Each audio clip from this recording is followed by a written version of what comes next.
Good morning, good evening, good afternoon, everybody. Welcome to the Four Seasons podcast. I am your host, Four Seasons. Shout out to Leo Wichi and Love CPS NJ. Thank y'all for being the first in, giving my shout outs like I usually do. Shout outs to Leo Wichi. Shout outs to Big Leo.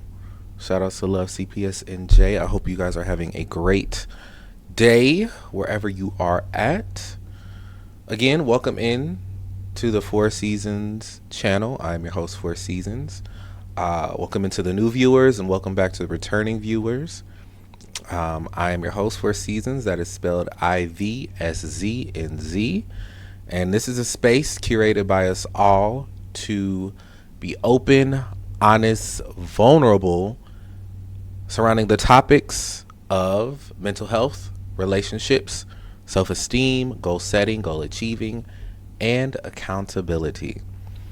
I just realized that this month is Men's Mental Health Awareness Month. I think that's what it's called. I think that's the title of it.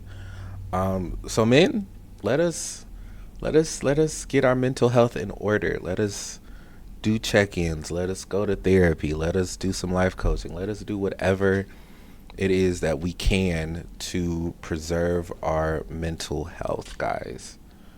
Let us do that. What's up, A Wise Dream? Thank you for stopping in, brother. I appreciate you, man. I do. What we do here before we get into the meat and potatoes of the podcast is a check-in, right? And so, I just posed the question, how are we feeling right now? What's on your mind? Shout out to Wise Dream for the 21-month sub, my boy. Thank you, friend. I appreciate that. The consistency is something, man. Thank you. I appreciate that, bro. I do. But yeah, how are we feeling right now? What's on your minds? How am I feeling right now in the moment? In the moment where we're at right now, I am feeling pretty good. Oh, thank you, Leo, for doing the shout out. I appreciate it for Wise Dream. Thank you. Yeah, go follow A Wise Dream. He's doing some First Light 007. I believe Leo did some of that too last week. It seems to be the game of the month, of the week, So a lot of good content that is coming out from both of those channels. So go support y'all. How are we feeling right now? I'm feeling okay. I'm happy to be present. I'm happy to be here. I'm thankful to be here, that I'm able to be here. How about that? Because if God had it any other way, I probably wouldn't be here. So God wants me to be here. God wants me to be present. So I'm doing that. Even in the times like, the energy levels might not be as high as they usually are. But it's the consistency in pushing through when we don't want to.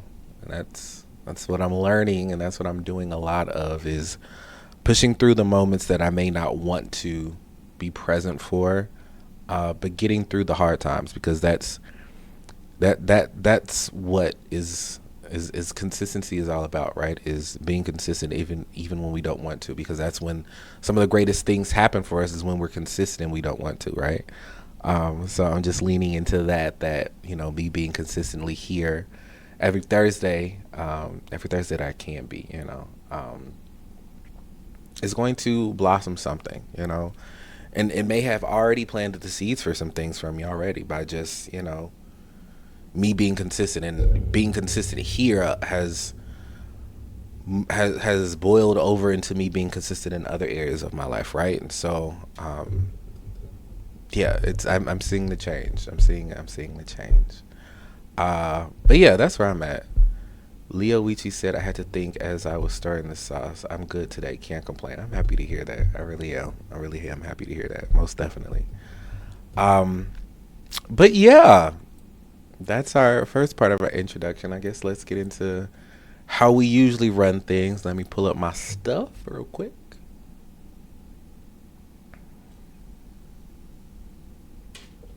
My internet is just acting stank today. Things are not loading how they should be, but we gonna push through it. We gonna push through it.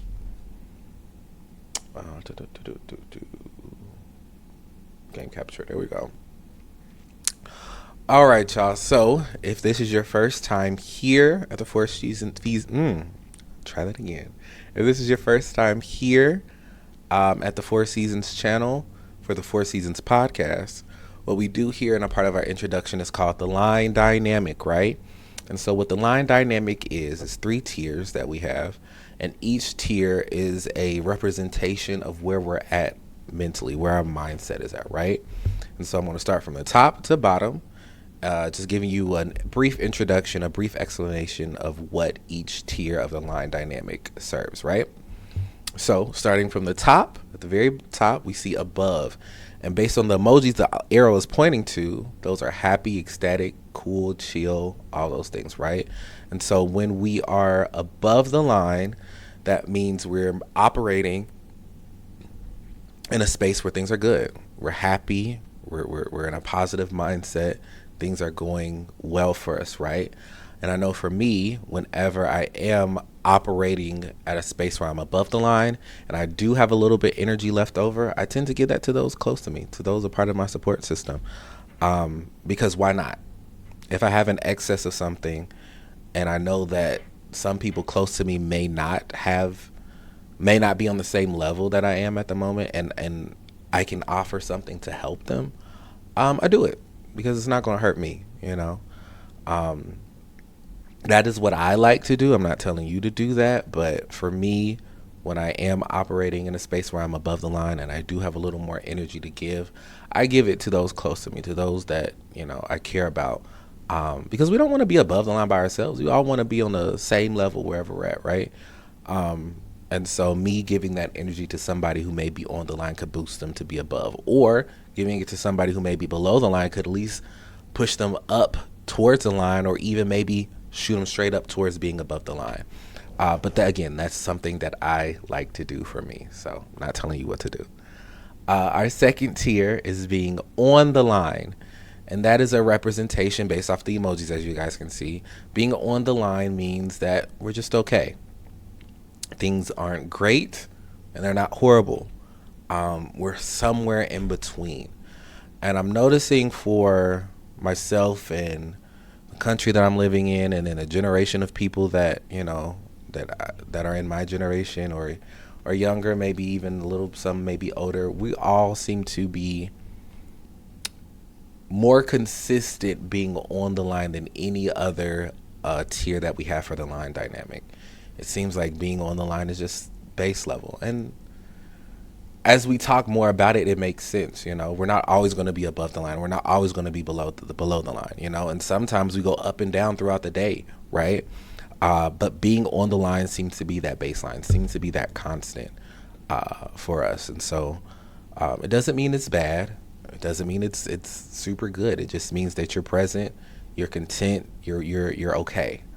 And being okay is okay. There's nothing wrong with that. Again, we're not always going to be super excited, ecstatic about our situation, and we're not always going to be so downtrodden about our situation, right? There is a place in the middle, and that middle seems to be the constant for a lot of us. So that is what it means to be on the line. Last but definitely not least, we are, based off the emojis, we are talking about the below the line tier.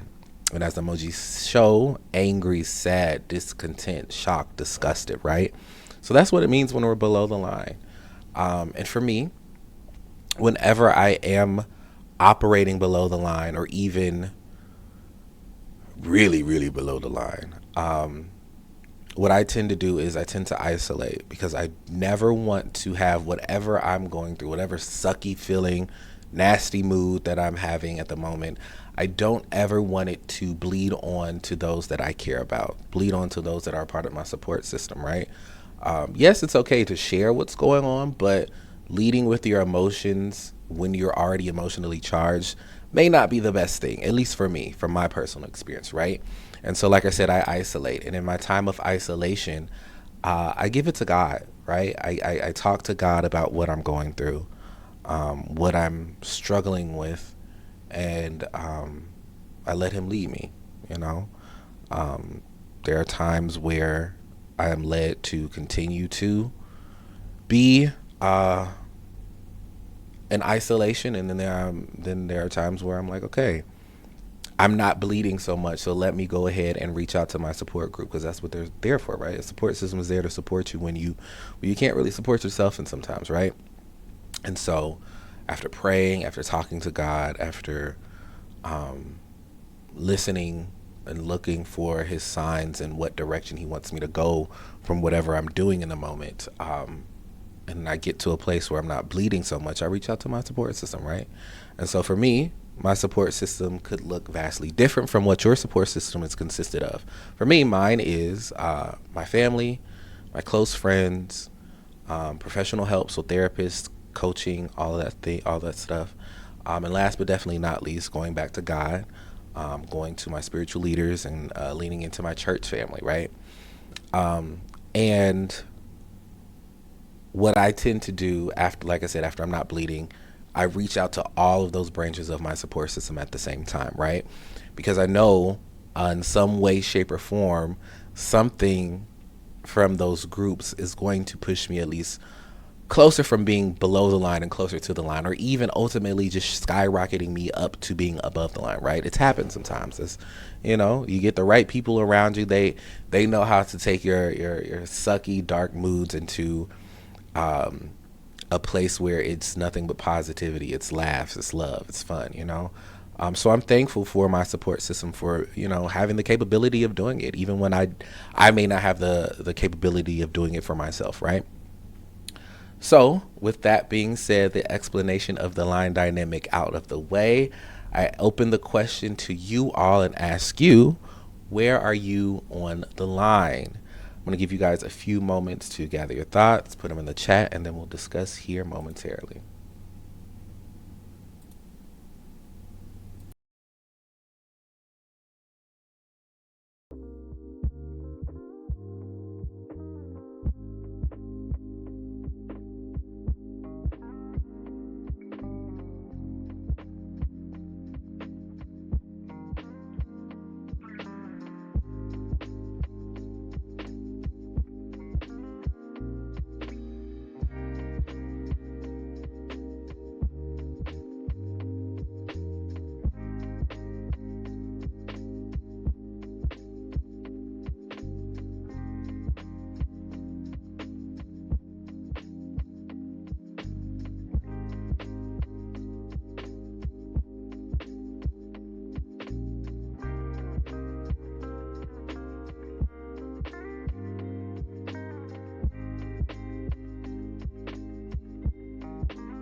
All right, we are back. So I pose a question to you all. Where are you at on the line? Love CPS NJ says on the line. I feel that. Luigi says I'm above the line today. I'm happy to hear that, bro. I am. So is a wise dream above today. Okay, okay. We got majority above the line. We got some on the line. I'm happy to hear that. Happy to hear that none of us are below the line. For me, today was a roller coaster for me in the terms of using the line dynamic. Um, yeah. I'm trying to think, do I want to get into it now, or do I want to get into it when we do the word of the week? Oh, it'll merge into each other, I guess. Um, yeah, this was a rough morning for me. A rough couple days for me. Um, yeah, I'm trying to. I'm gonna save it for the. I'm gonna save it for the word of the week once we get into it. But yes, it's been a rough a couple days for me. But today was very much a roller coaster of emotions. Right, lots of ups, lots of downs. Sometimes we're coasting on the line. But in the moment where I'm at right now, currently right now in the moment, in this present moment with you all, I am operating at a space where I'm a little bit above the line today. I'd say I'm sitting on the line, and so my head is above the line. So that's where I'm operating from today. It's operating from a space where I'm sitting on the line, but my head's above the line. So that's where I'm at today. I'm happy and thankful to be there because earlier today I was very much so below the line. But yeah, in this moment where I'm at right now, I am sitting on the line, breathing the air that is above me, above the line. So I'm looking up at a Wise and Leo Wichi up here. I'm sitting next to Love CPS NJ because she on the line. Um, so yeah, that's the space that I'm operating in today, and I'm thankful, because not every day is going to be an above the line day. Not every day is going to be a below the line kind of day. So we take it in stride. It'll be good days, and it'll be bad days, and it'll be days where we're just here. So that's where I'm operating from today. So with that being said, let us dive into the word of the week. So, word of the week of this week is jealousy. So, in your own words, what are your first thoughts when you hear or see the word jealousy? Again, I'm going to give you guys a few moments to write this in the chat, gather your thoughts, and then we will discuss here shortly. All right, y'all, we are back. So again, with the word of the week being jealousy today, right, this week, what are your first thoughts when you hear or see the word jealousy? For me, I think of something I've struggled with all of my life. And not just one way, right? So me being jealous of others and then others being jealous of me, right? So I've experienced that consistently throughout my child life, adolescence, and then into adulthood, right? I think of, well, we're just gonna leave that there for my first thoughts. Leo Ichi says envy, mad at what someone else has, greed, delusion. Okay. Those are very strong words, and they, I believe, fit in the same category of what we're discussing today. So I think we're on the right track for that. All right. So with that being said, with our first thoughts out of the way, let us dive into the meat and potatoes, right? So, definition of jealousy, courtesy of Merriam-Webster and them niggas. Jealousy, an unhappy or angry feeling of wanting to have what someone else has. Another explanation is the thoughts or feelings of insecurity, fear, and concern over a relative lack of possessions or safety. Okay. So we have our first thoughts out of the way. We have the clear-cut definition of what jealousy is, courtesy of Merriam-Webster. So now let us dive into it and talk about it, right? So what we usually do here is we usually break down the word of the week into the 4 seasons of understanding, right? And that is consistent of mental, physical, emotional, and spiritual, right?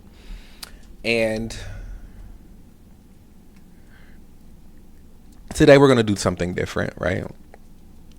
today we're gonna go unscripted for the most part. We're gonna go unscripted today, and just talk, you know, about jealousy, especially in my viewpoint, from my lens, right?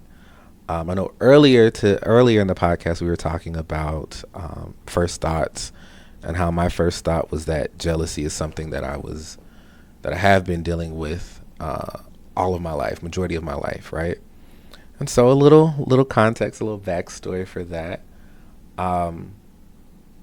Most of you know, but I grew up as an only child, right? So no biological siblings, and my parents were never married, so majority of my time I was spent with my mom, right? I did spend time with my dad, but I lived with my mother, so majority of our time was spent together. And growing up as an only child, quickly, one of the first feelings that I experienced was loneliness, but not really sure why I was experiencing it, right? And then going to school age and experiencing things from school and whatnot, I realized that I was vastly different in my growing up experience than I was compared to my school age counterparts, if that makes sense. I'm trying to think if I can even remember if there were any only children that I went to school with, but I can't think of anybody off the top of my head, right? But that was a big thing for me.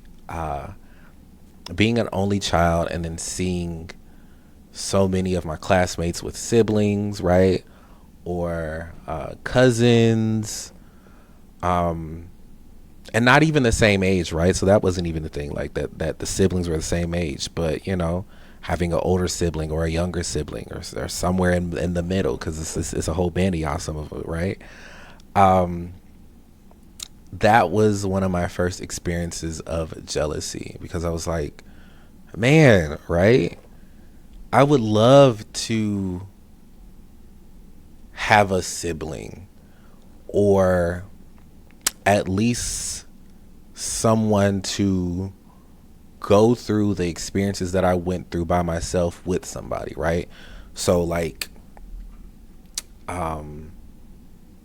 I was bullied heavily as a child. I was bullied because of my skin tone. I was bullied because of my weight. I was bullied because I wasn't as masculine or into sports, as the other male kids were.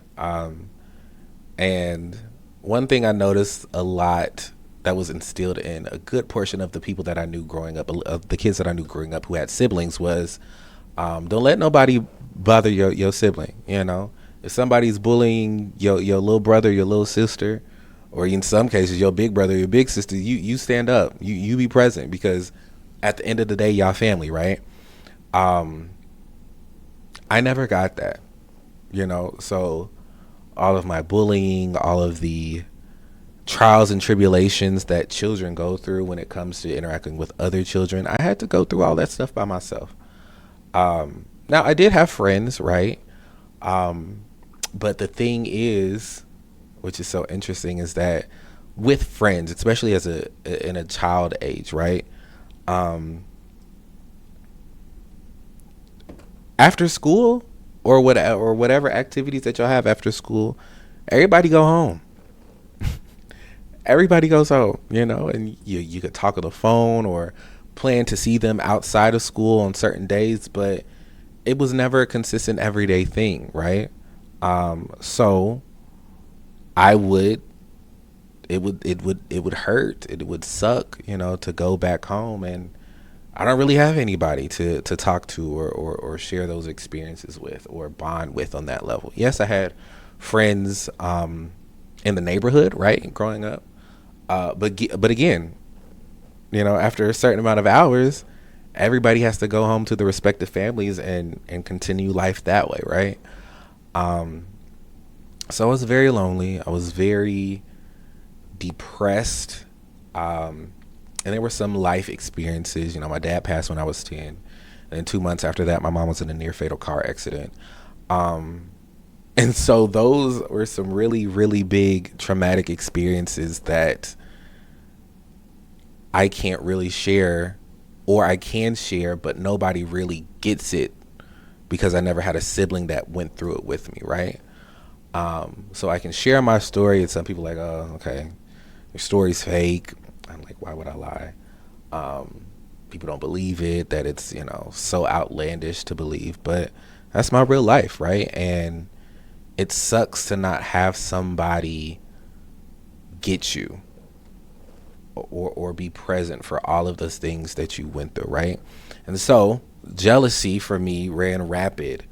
And I was always operating in a space where it's like, man, if only I had somebody who got it. If only I had somebody to talk about this traumatic experience with that gets it because they went through it, Understanding is really what I was looking for. And still to this day is what it's something I'm looking for, And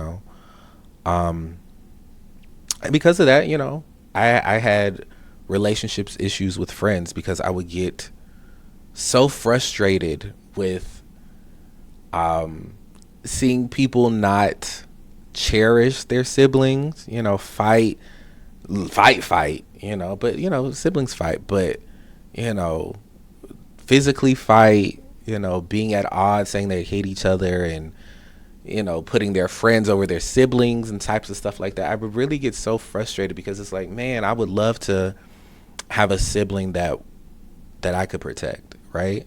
As an older brother, or even on the flip side, an older sibling that would protect me, because like I said, my father passed away at 10 when I was 10, and then 2 months later, my mom was in a near fatal accident, right? So both of my protectors were gone. My dad was gone permanently. My mom was missing in action because she was recovering from her accident, right? So during that time, I was going from family friend to family friend, and during that time I was getting abused mentally, physically, sexually, unfortunately. And during those things, I didn't have anybody in my corner, right? So these things were happening, but I couldn't really tell anybody. My dad was dead. My mother was in the hospital, and the people that were taking care of me, I didn't trust, So I started to hold a resentment towards people who had siblings, right? I started to feel like they weren't deserving enough to have a sibling like I felt that I was, because all the stuff that I went through by myself, and, I went through it, it didn't kill me, but it would have been amazing to have somebody with the same upbringing, maybe not even the same upbringing too, but somebody who could get and understand why I feel the way that I feel, right? Why some things happen, or just to be present for.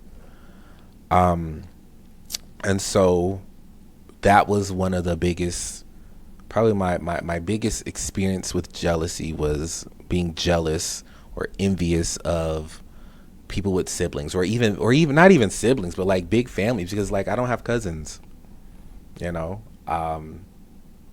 aunts and uncles are all deceased.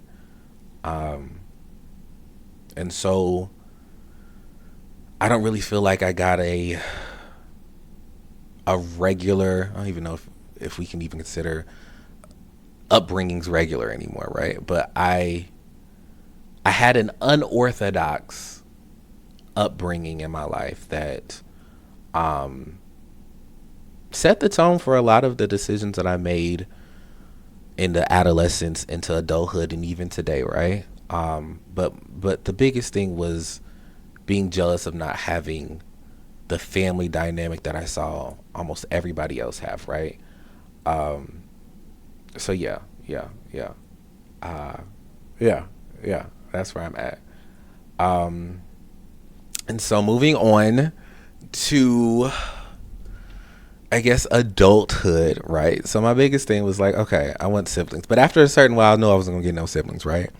So I was like, okay, it is what it is. I'll try to um, make a family out of friends, right? And that's what we tend to do. If we don't have biological family, we try to lean into our friends, classmates, or whatnot, into a makeshift family dynamic, right?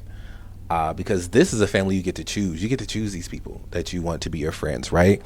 And so if y'all become really ace boom cool, yeah, that's your family, right? Um, and for me,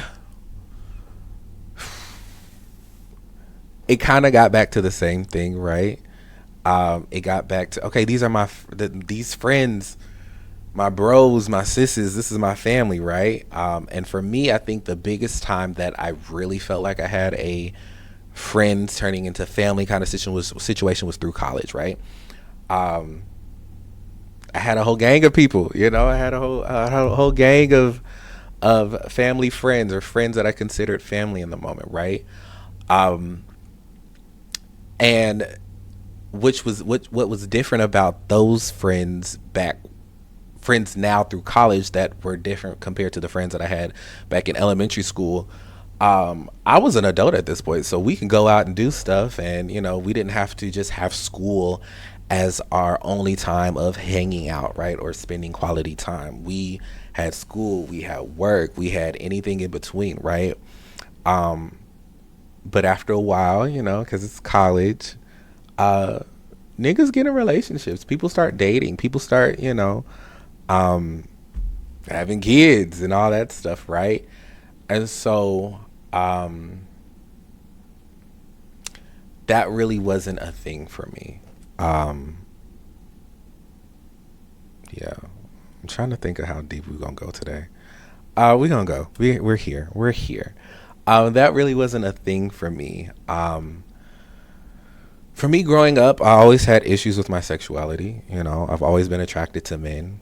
Women are beautiful, beautiful, but I've never been attracted to women in that way, right? And so I didn't do a lot of dating growing up because it's so taboo back in the days, especially in the 90s, early 2000s. People get bullied for being gay. People get bullied for. I was bullied and I didn't even know I was gay. As a child. I was just not as masculine or into sports. Um, and that was a catalyst of what I was going to experience moving forward. Um, but yeah, I and dating, being gay was just so vapid, so shallow. Um, and for me to this day, it's still the same thing. Dating as a gay man, it's about your appearance. It's about what you do, what you can do. If we're compatible sexually, I'm not having sex. So it's me dating it right currently right now is not a thing right now because unfortunately in the gay community it's the main thing is what's your position and if our positions are compatible, right? But if you're not having sex, then you can't even get to the point of even talking about that, right? So that's kind of where I'm at. Um, but seeing a lot of my college friends that I consider family at the time, dating men, dating women, women dating men, having kids, getting married, having serious relationships, um, that birthed another set of jealous tendencies coming from me, right? Um, and I was always the person that people could come to, talk to me about anything because I'm a good ear, I'm a good listener. I'm really good at that. Um, but ultimately, it would get to the point where outings would be couples, you know, talk about third wheel, nigga. I was like the seventh wheel sometimes. You'd have three couples together, and then it's just me, and while it was great that I had friends that I considered family, it was also very hurting for me to be in those positions, seeing people in relationships, seeing people, the affection and stuff like that. Some of the things that I I've always wanted. I've always wanted to have my person. I always wanted to be affectionate and love on my person and whatnot. And then seeing people, going back to like what I was talking about during elementary school, when it came to me being jealous of other people's siblings and whatnot, seeing how people would mistreat their partners, right, their significant others. I got in my head like, y'all don't deserve love like that. Y'all don't deserve to have somebody, to be in a relationship with, to love you, because you take advantage, you hurt. I would never do that. And so for me, it got to a point where ultimately with that friend group, I had to distance myself because I was getting so consumed with their relationships and the things that they were going on, things that were happening with them, that it really started to make me become a jaded person, right? I was very jaded. I was very envious. And I felt like the people that had what I wanted didn't deserve to have it. I felt like I deserved it because I knew, or at least I believed, that I would be able to take better care of me having a partner than they were, right? And it sucks. It sucks, but that was my truth. That was my truth. And like I said, I had to distance myself from that friend group because I just was not getting what I needed, right? I was pouring from an empty cup, an empty glass. Yeah. And so ultimately, getting into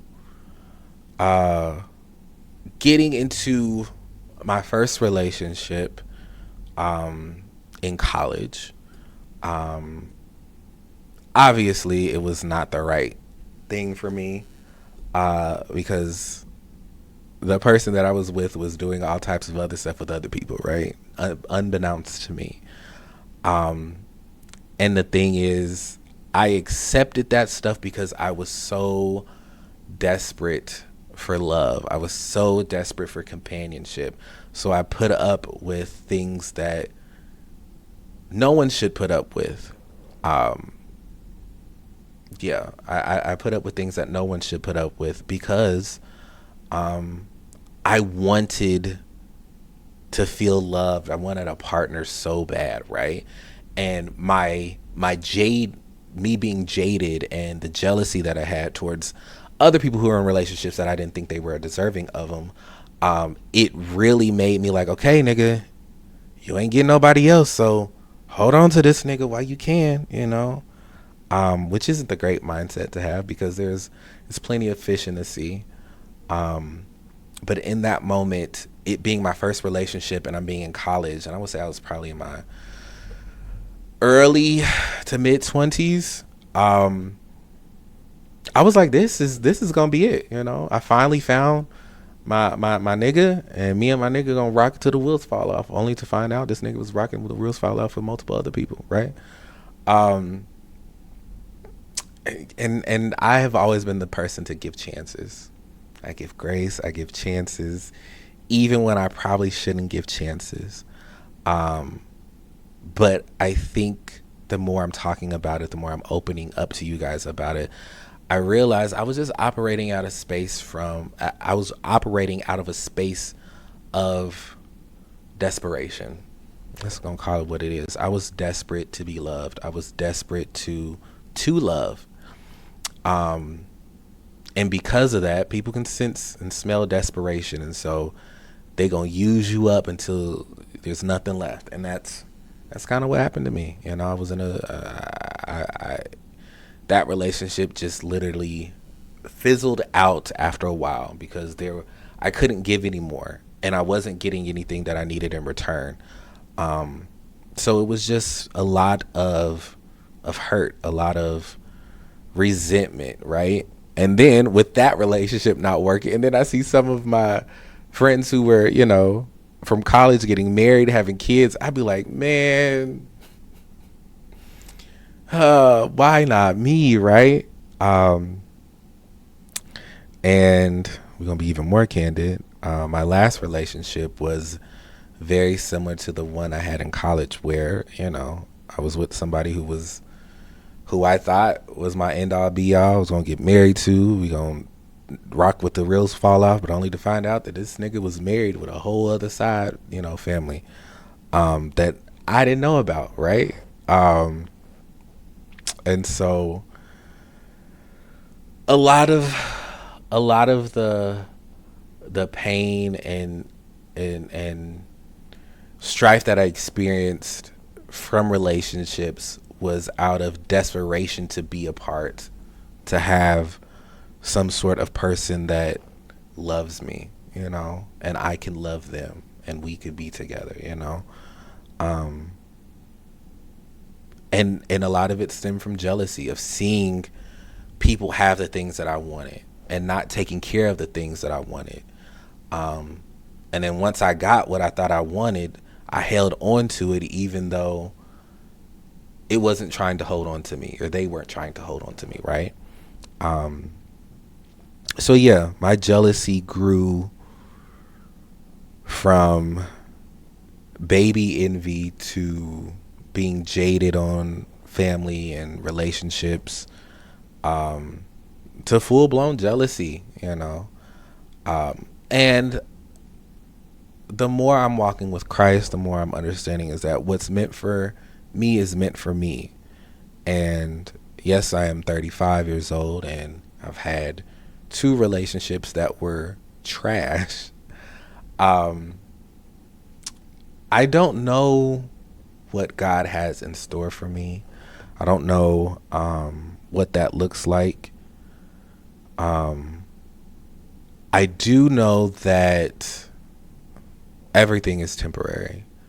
I do know that. Okay, and one thing that I was struggling with, same vein, different thing, same vein. Another thing that I was still struggling with was this morning, and I'm heavily in my church and whatnot, and I'm struggling a lot with the notion of homosexuality being a sin, right? Um, I've been trying to pray the gay away. Just being honest with y'all, I've been trying to pray the gay away. I've been trying to, I've been abstinent. I've been not entertaining in that way. I'm not dating. Um, but I can't turn off who I'm attracted to. And in the same way that people who are straight, I'm assuming y'all can't turn off that y'all like the opposite sex, regardless of how pretty or how ugly somebody may be. You like what you like. Um, and that's something I'm struggling with, because homosexuality is a sin, and I'm gay and I like niggas and I want to be with a nigga. Um, I thought I was going to marry a nigga, right? But it's a sin. And so I'm struggling about what my future is going to look like if I'm so heavily in the church, if I'm working in the church and I'm, living a life that is pleasing to God. Does that mean that I'm going to be for the rest of my life longing for something that I can't have, that I'll never have? Am I going to repress those feelings? Am I going to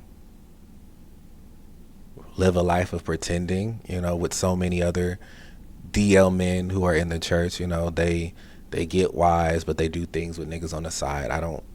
I don't have that in me, because first of all, women don't get me hard. That's just not it.